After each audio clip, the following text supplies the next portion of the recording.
On fait à partir des plus pauvres, avec les plus pauvres, pour les plus pauvres.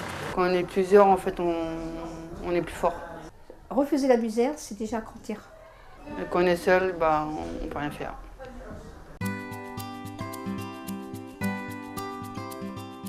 Le lancement de la campagne mondiale Stop Pauvreté, Agir tous pour la dignité a eu lieu le 12 février en plusieurs points du globe, dont Angers, là où Joseph Wrezinski, fondateur d'ATD Quart Monde, est né dans la misère il y a 100 ans. Vraiment vous dire le plaisir que nous avons ce matin, élus de la ville d'Angers, angevins, à accueillir cette manifestation particulière ici, dans les salons d'honneur de l'hôtel de ville. Alors ce week-end ici à Angers marque le centenaire de la naissance de Joseph Wrezinski, qui est le fondateur d'ATD Quart Monde. Et ce centenaire est aussi dans cette année 2017 qui est pleine d'anniversaires, parce qu'il y a le centenaire de Joseph Wrezinski, donc un homme né dans la misère ici à Angers. Il y a les 60 ans de la fondation, de la création d'ATD Quart Monde, quand Joseph Wrezinski a rejoint les familles du camp Noisy-le-Grand dans la région parisienne en 1957 pour lancer avec elles le mouvement ATD Quart Monde. Ici à Angers, on a un lien très particulier avec ATD Quart Monde. C'est la ville où Joseph Wrezinski est né, où il a expérimenté ce qu'était la pauvreté, le refus de l'humiliation qui va, pour appeler chacune et chacun d'entre nous à se battre pour une égale dignité de tous.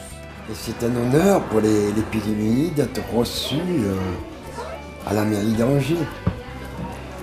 Parce que le combat que mènent les Pyrénées, c'est un combat d'espérance et d'espoir. Chaque matin, pendant près de 11 ans, maman m'appela pour la messe de 7 heures. Il fallait au moins 10 minutes pour courir jusqu'à la chapelle.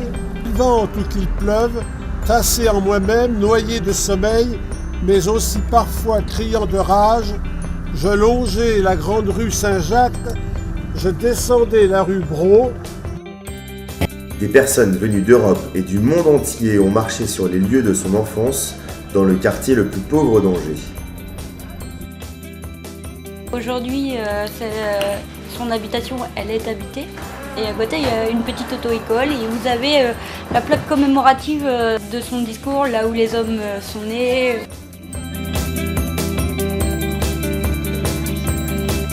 Puis ont pu voir une exposition et assister à une conférence sur sa vie, dans le lieu où il a eu son premier emploi, servir la messe pour 2 francs par semaine.